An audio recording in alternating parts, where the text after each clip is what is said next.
season.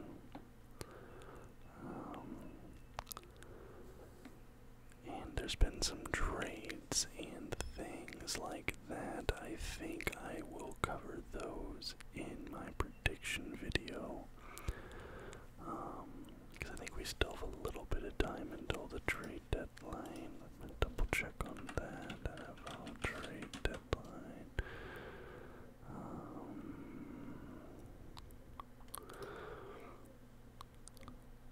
October, so it actually is today. So the trade deadline has come and gone by the time of me posting this video. But I'm going to cover that in my prediction video. It's going to be going up tomorrow. Talk about not all, but some of the big moves in that video, because obviously that's going to influence my predictions, right? So this week I was able to watch the Bills versus the Buccaneers, the Seahawks versus the Browns, the Bengals versus the 49ers, the Chargers versus the Bears, and the Lions versus the Raiders. So let's get into it. Buccaneers versus Bills is our first game. I predicted the Bills to win this one. Let me make sure I mark this off here on my little piece of paper I have. I predicted the Bills to win this one, and they do. Final score is 24-18 in favor of the Bills. And here are some of my notes from that game. I turned on the game at the start of the second quarter. The Bills went for it on 4th and goal. Allen throws, it's batted away, turnover, 3 and out at the goal line for the Bucks, trying to get out of their own goal line, that is. Bills get the ball back, Josh Allen keeps the ball, runs for the touchdown, and then he went off to like the medical tent during the Buccaneers defensive play, but ends up coming back out for the offense. Bills drive, Allen throws, it's batted again, and the Buccaneers recover the ball. Then Mayfield to Godwin for the touchdown. The game is tied at that point. Josh Allen has a pass on the run to Kincaid for the touchdown. Bills go up 7. The Buccaneers try to force an offside on the field goal attempt. It doesn't work. Bills march down to the goal line to start the second half. Gabe Davis is wide open in the end zone for a touchdown. Mayfield avoids the sack, runs for the first down, and at that point the Buccaneers defense had been committing a lot of penalties. Mayfield drops back, he's almost sacked for safety in the end zone, but he gets the ball away. That was about the time I turned the game off. It felt like it was pretty much over at that point. I see there's one more receiving touchdown by Evans at the end of the 4th, but obviously that did not end up mattering in the grand scheme of the game. Baker Mayfield this game had 25 completions on 42 attempts, 237 yards, 2 touchdowns, no interceptions. Josh Allen goes 31 for 40, 324 yards, 2 touchdowns, 1 interception. Jaguars versus Steelers. I actually predicted the Steelers here. I wasn't super confident in that pick. I just didn't know if the Jaguars would keep their little streak running, but they do end up keeping their streak alive. The Jaguars win this game 20-10. And the Jaguars are now 6-2. I can't remember the last time the Jaguars went 6-2 to start the year. Like, this has to be one of the best starts in franchise history for Jacksonville, if not the best start. Trevor Lawrence goes 24 for 32, 292 yards, a touchdown, and a pick. Mitch Trubisky, 15 completions on 27 attempts, 138 yards. yards, 1 touchdown, 2 interceptions. And looking at this here, Etienne was everywhere. 24 carries, 79 yards. He got a passing touchdown, so he's getting it done on the ground and in the air. But besides that, just a lot of field goals for McManus. 1, 2, 3, 4 field goals for McManus.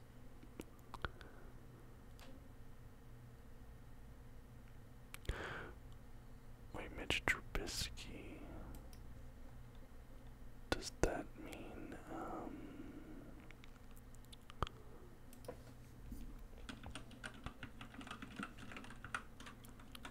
Pickett? Okay, yeah, so Pickett will be a game time decision versus the Titans, but he didn't play. Okay. Interesting. Alright, Jets versus Giants. I actually did predict the Jets here. I thought their defense would be an issue for the Giants. And Zach Wilson had been...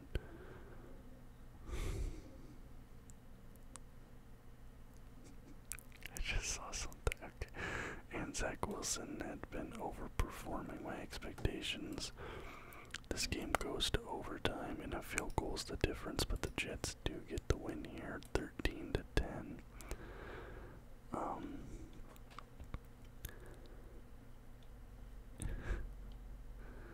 Okay, so Zach Wilson had 17 completions on 36 attempts, 240 yards, 1 touchdown, 0 interceptions. But for the Giants, they have Tommy DeVito, 2 completions on 7 attempts, -1 yard, 0 touchdown, 0 picks. So I'm assuming something happened to Tyrod Taylor.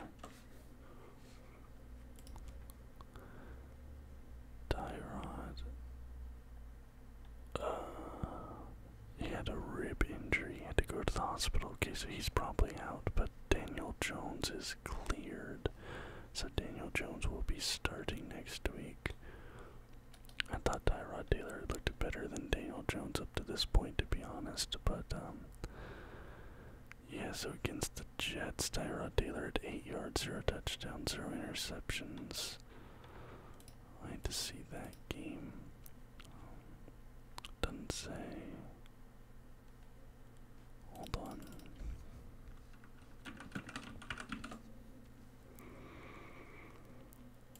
Giants, Jets. Taylor had 8 yards, 4 completions on 7 attempts. DeVito had 2 completions on 7 attempts. He only passed the ball 14 times. It's brutal. Alright, Texans versus Panthers. I predicted the Texans here. It's the matchup of CJ Stroud versus Bryce Young. Up to this point, Bryce Young had yet to win a game. I honestly thought he hadn't looked that good. CJ Stroud had been extremely impressive. Looked like the best QB from this draft. But in their head-to-head matchup, Bryce Young got the better of Stroud this game. 15-13 is your final score in favor of the Panthers, who get their very first win of the season. CJ Stroud goes 16 completions on 24 attempts, 140 yards, 0 touchdowns, 0 picks. Bryce Young has 22 completions on 31 attempts, 235 yards, 1 touchdown, 0 interceptions. Patriots versus Dolphins. I predicted the Dolphins here. Let me see. Texans there. Dolphins there. I predicted the Dolphins here. Even when the Dolphins are bad, they always seem to beat the Patriots. Like, even the Tom Brady years, the Patriots just always, the Dolphins always had their number. And they had their number this game as well. And we're starting to just have a nice little black, green and red, like checkerboard pattern here. 31-17 is your final score in this matchup. Mac Jones has 19 completions on 29 attempts, 161 yards, 2 touchdowns, 1 interception. Tua Tagovailoa 30 completions on 45 attempts, 320 124 yards, 3 touchdowns, 1 interception. Mostert was a beast this game. Waddle, I thought Waddle might not play because he's been having some injury issues, but he ends up getting a touchdown this game as well, as of course does Tyreek Hill. Dolphins are 6-2. And right now there's a lot of teams. It's really hard for me to determine who is a front runner in the NFL right now. Like, there's no team that looks completely unbeatable at the moment, so but the Dolphins are right up there in the mix. Falcons versus Titans. I predicted the Falcons to win this. The Titans, especially because this was Will Levis's first game, rookie QB. Levis came out and dominated. We've been hyping up CJ Stroud. Levis might be the best QB in this draft. Titans get the win 28-23. Will Levis threw for 4 touchdowns in his NFL debut. I don't know if that's a record. I feel like it is. Let me look it up. NFL most TDs in a QB debut game.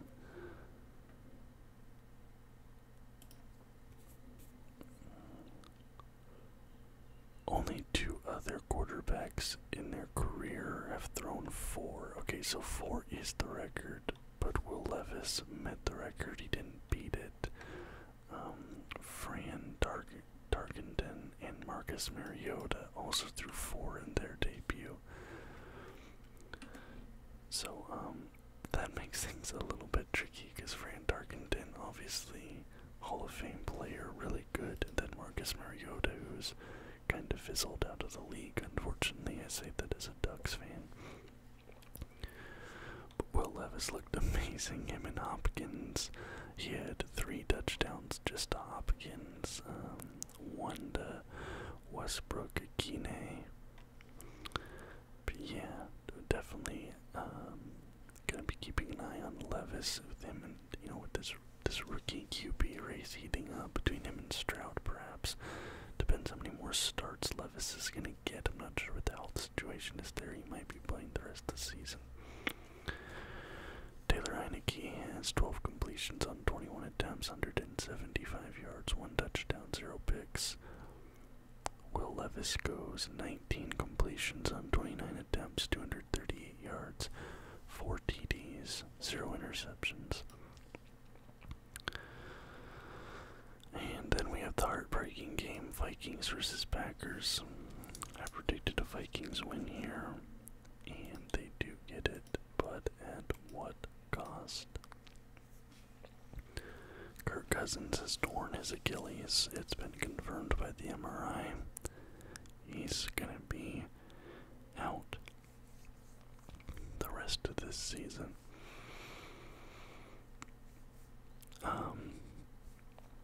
I mean, the Vikings had a rough start, and it felt like they were finally getting things together. I believe this was like their 3rd win in a row, maybe their 4th win in a row even. They'd just gotten to 500 after this win. They were 4-4. They were 2nd in the NFC North, and I was like, alright, the Vikings, Jefferson was out injured, but they were making it work. They had Addison, who was playing really well. Akers, Hawkinson, they had guys. Kirk Cousins was putting up really good stats. The wins were finally coming. And then Kirk goes down, torn Achilles, out for the season. That might even, at his age, be a career.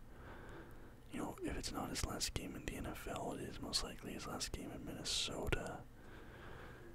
And it's just really heartbreaking. I'm a big fan of Kirk Cousins. I always have been. He just seems like a great guy, and you can tell he was the heart and soul of that team. There's reports that coming out of the locker room that, people were like crying and just really distressed. I think they have a rookie QB backing him up, but this feels like a huge blow to the Vikings, and my condolences to Vikings fan Kirk Cousins. Final score in this game, though, is 24-10 over the Packers. Kirk Cousins goes 23 for 31, 274 yards, 2 touchdowns, 0 picks. Jordan Love, 24 completions on 41 attempts, 229 yards, 1 touchdown, 1 interception. Really disappointing. Rams versus Cowboys. I predicted the Cowboys here, and they do get the victory, 43-20. We finally break the striped pattern here. Yeah, just an absolute dominant performance from the Cowboys, and they're rolling right now. Who do they have next week? Next week they have the Eagles. That's going to be a good game. That could go either way, in my opinion. That's going to be a hard one to predict, I'm not going to lie to you. In this game, Matthew Stafford, he goes 13 completions on 22 attempts, 162 yards, 1 touchdown, 1 interception, but that interception is a pick 6. The Dallas defense was everywhere this game. They got a safety, they got a pick 6, like they were just tearing up the Rams. Dak Prescott, on the other hand, goes 25 completions on 31 attempts. Really good completion rating for Dak. 304 yards, 4 touchdowns, and an interception. And the Cowboys are rolling. They're 5-2. They have the Eagles. I think that Eagles game is going to determine who wins the NFC East, potentially, because the Eagles right now, they're 7-1. And I predicted them to beat the Commanders this week. They did, but it was a close game. They only won by 7.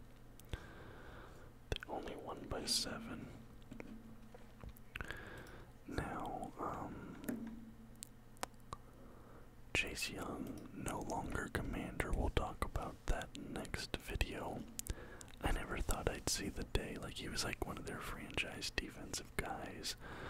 I haven't looked at the trade too much. I just saw this morning they'd be traded, so I'm not sure what the return is or anything for him. But really, I don't know. To me, that move doesn't make sense. He was like one of the heart and soul guys of that Commanders defense, and that team is, their entire identity is their defense. Regardless, though, Eagles win this 38-31. Jalen Hurts has 29 completions on 38 attempts, 319 yards, 4 touchdowns, no picks. Sam Howell has 39 completions on 52 attempts, 397 yards, 4 touchdowns, 1 interception. Sam Howell was just throwing all over that Eagles defense. Like, that's a bit of a concern for me, if I'm being honest, because Washington is not known for its offense. It's a defense first team. So if they put up 31 points, Sam Howell throwing for 3 shy of 400 on you, I'm a little bit concerned. Saints, Colts, I predicted the Colts in this one. They end up losing. They do end up losing. The Saints win it 38-27. I had to check something here real quick. Derek Carr has a shoulder injury, and he could miss time. That's not good for them. So Derek Carr out with a shoulder injury. After having a really impressive game, honestly, Derek Carr went 19 completions on 27 attempts, 310 yards, 2 touchdowns, 0 picks. Taysom Hill finishes the game 1 for 2, 44 yards passing. And, I mean, that Saints offense was an issue early on. They were finally starting to get some chemistry and gelling. And now Carr is going to miss, I'd say, at least 1 week, maybe 2. Thankfully, it's not a serious injury, but that could derail things a little bit there for the Saints. On the other side of the ball, Gardner Minshew, 23 completions on 41 attempts, 213 yards, 2 touchdowns, and a pick. Finally, we get to a game that I watched this week, which is Browns Seahawks. I predicted the Seahawks would win this one. It was kind of a cheeky pick. I predicted Seahawks win, 49ers loss, even though I kind of assumed that both of those things would be wrong. And they ended up both being true, which the Seahawks winning against this Browns defense, which is really, really good, top 3 in the league. Very inspiring win, even though it was a little bit ugly getting there. Let's talk about it. I turned the game on. There's a minute 9 seconds left in the first quarter. The score was 7-14 in favor of the Seahawks. And I noted right away those Seahawks throwbacks are amazing. I need to get one. Probably a Witherspoon in the throwback. Like, that's gonna be nasty. I have a couple new jerseys I need to get this season. I need to get a Seahawks throwback for sure. I need to get a Blazers jersey with either Sharp, Scooter, Kamara on it, maybe Ayton. Like, there's a few jerseys I need to buy coming up here. Seahawks at the goal line, they can't convert the touchdown, kick a field goal to go up 10. Bobby Wagner had a really nice defensive play to force a 3rd down. But I noticed, for the Browns, Walker and Cooper were connecting often on pretty nice plays. Those two seem to have good chemistry, Walker and Cooper. Browns get into good field position. Walker drops back on 3rd down, intercepted by Woolen. Seahawks ball on their 20. Seahawks go 3 and out after the pick. Then the Browns go 3 and out on their next drive. And Bobby Wagner was super noticeable this game on defense. Like, he was really bothering the Browns O-line. But this is weird. Like, the Browns did go 3 and out, but then, like, I walked away and, like, grabbed a drink or something, because usually it goes to commercial, after the punt. But when I came back, the Browns still had the ball, so I wasn't really sure how that had happened, because, like I said, it's like making lunch or something. And then a big catch puts Cleveland right at the goal line. Kareem Hunt goes in for the Browns touchdown. They're within 3.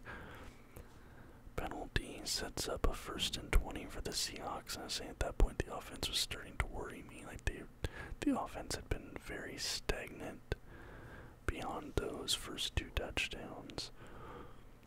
Seattle brings the extra man, sacks Walker on 3rd down.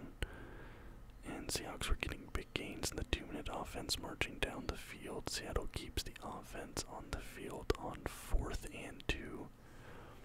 Geno throws to DK, converts it, and then they go into a hurry-up offense, and Geno Smith is intercepted. And I said Geno's mistakes are just continuing to be a trend this season. He does look markedly worse than he looked last season. Geno had his big comeback season last year, but he looks worse this year than he did last year. Geno drops back on 3rd down, pressured, throws it away. Browns on their drive are forced to settle for a field goal. Game is tied, and then Geno is intercepted again. Trey Brown on defense has a massive play on 3rd down to prevent the touchdown. Browns are forced to kick a field goal, go up 3. Geno almost throws another interception on 3rd down. It was like so close. Should have counted for half an interception. Seahawks forced a punt. And I said the Seahawks defense has been on the field way too much. They look gassed. They're giving up big runs. Geno gets sacked on 3rd and 10. At that point, I literally almost turned the game off. It felt like it was over. But then Walker drops back, he avoids the pressure, throws it, and then Jamal Adams does like a Ronaldo and headers the ball, and it goes right to Love for the interception. Fant has a really good yards after catch reception, powers through the defense, and then Browns have too many men on the field. Then Geno throws to Jackson Smith and Najigba for a clutch touchdown to go up 4. I think it was Jackson Smith and Najigba's 2nd touchdown this season. 4th and 19, Browns go for it. Walker scrambles, pressured, incomplete. Seahawks win.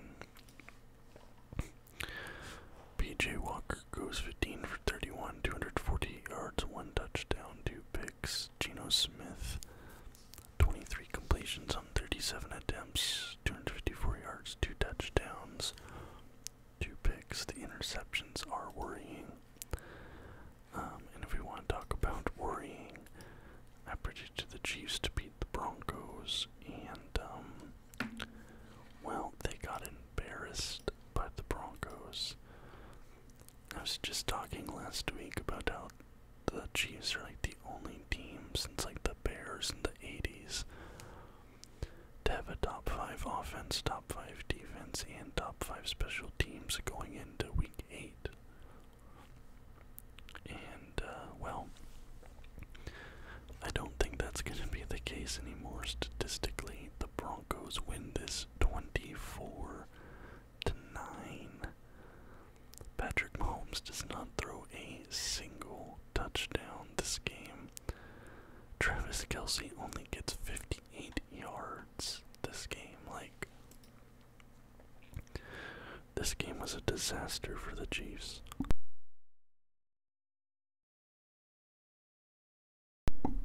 Sorry to clear my throat there. This game is a total disaster for the Chiefs. I wish I would have watched this one. Patrick Mahomes, 24 completions on 38 attempts, 241 yards, 0 touchdowns, 2 picks. Russell Wilson, super efficient game for him. 12 completions on 19 attempts, 114 yards, 3 touchdowns, 0 picks. Russ threw for only 114 yards, but he had 3 touchdowns. Kansas City only had 62 rushing yards. Denver had 153. Like, this was just a bad game from Kansas City. I imagine they probably will bounce back, but I don't know, maybe there's alarm bells going off in that fan base at the moment. Finally, Bengals versus 49ers. I predicted the Niners to win. It would have been their 3rd loss in a row. I wasn't totally convinced on that. I thought that maybe I expected them to bounce back. But, no. I ended up being correct, and the 49ers have now lost 3 games in a row. And I believe they've fallen to... Where are they? I think the 49ers have fallen to like... They're down at 8. Yeah, so 3 weeks ago they were 1. Last week they were 2. And now this week they're all the way down to 8th. And I do not think the Niners have a shot at the Super Bowl anymore. Like, I think they're cooked. They're done. After last week, I said I'm starting to put the 49ers on fraud alert, but it's not even fraud alert anymore. They're full-blown frauds, especially on offense. Right now, your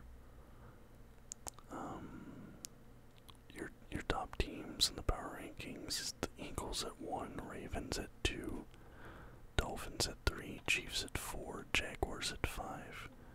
Cowboys at 6, Lions at 7, Niners at 8, Bills at 9, Seahawks at 10. That seems about right to me. By the way, going back to that Eagles game, A.J. Brown has had at least 125 receiving yards in 6 straight games, which set an NFL record, by the way.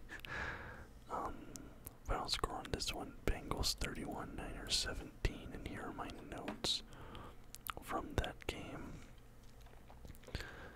I turned the game on with 4 minutes, 49 seconds left in the first quarter. It was 7-0 Bengals. McCaffrey then rushes in to tie the game, and the passing game is working well for the Bengals so far. Burrow has a lot of time to throw in the pocket. Bengals march the goal line without much resistance. Burrow throws for the touchdown. 2 flags on the San Francisco defense, but they're declined. Bengals offense looks very nice early, getting whatever they want. Purdy nearly intercepted on 3rd down. Niners forced a punt. Huge sack on Burrow on 3rd down, then the Bengals missed the field goal. Game remains as 1 score.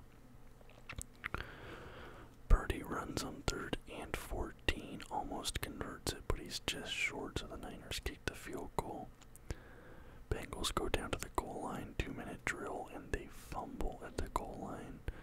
Smith Jr., 49ers recover. And I was like, the Bengals offense looks real good till they get to the red zone. Same issue the Seahawks been having this season. Burrow is a massive run for the first down and then some. Niners sack Burrow for a massive loss, sets up a 3-16. Bengals can't convert, forced to kick a field goal. Purdy makes a nice throw for a big gain, but the drive ends in a punt. And I said Purdy's making lots of plays with his feet so far. And then Purdy is intercepted in the red zone, and I said I'm having flashbacks to the last 2 weeks already, where he's making mistakes at just the worst time of the game, trying to force it to make something happen. Burrow, massive pass to Chase, gets to the 50. Burrow to Chase on 3rd and 7, and he fumbles. 49ers recover. Big mistake from Chase. Purdy then gets intercepted again on the first pass of that drive. So, Purdy throws an interception. Bengals go down. They fumble the ball. The next pass, Purdy throws another interception. Back-to-back passes. And he now has 5 interceptions in his last 3 games. And Purdy's shortcomings are becoming just a glaring issue right now.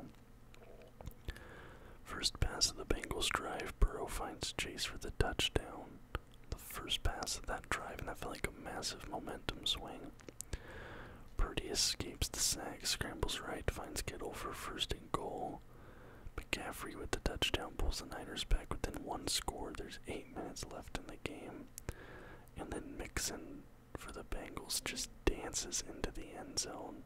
Nobody near him. And then Purdy gets intercepted again, but a flag ends up taking that interception away. But then literally the next play, the Bengals get a strip sack and get the ball back anyway, and that is the game. And, yeah, the Chiefs have some alarm bells going off. The Niners definitely need to be having some alarm bells go off right now, because it's looking really bad right now. 3 losses in a row. I don't think any team, I think I saw this as a stat. You're going to correct me if I'm wrong. I can't remember where I saw it. I do not believe any team has ever won the Super Bowl while losing 3 games in a row at any point during the regular season. I just don't think that's ever happened. This game, Joe Burrow goes 28 completions on 32 attempts, 283 yards, 3 touchdowns, 0 picks. Brock Purdy, 22 completions on 31 attempts, 365 yards, 1 touchdown, 2 picks. Let me see if I can find that.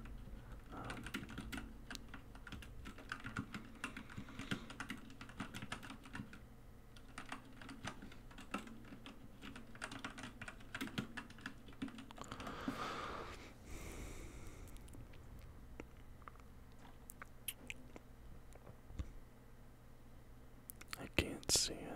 No, I can't find it now, but you'll have to let me know. Alright, Ravens, Cardinals.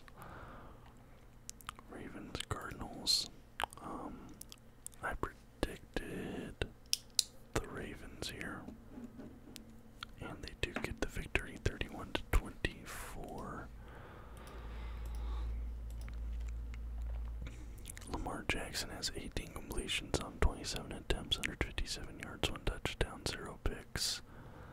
Joshua Dobbs, who as of this recording is no longer an Arizona Cardinal, 25 completions on 37 attempts, 208 yards, 2 touchdowns, 2 picks.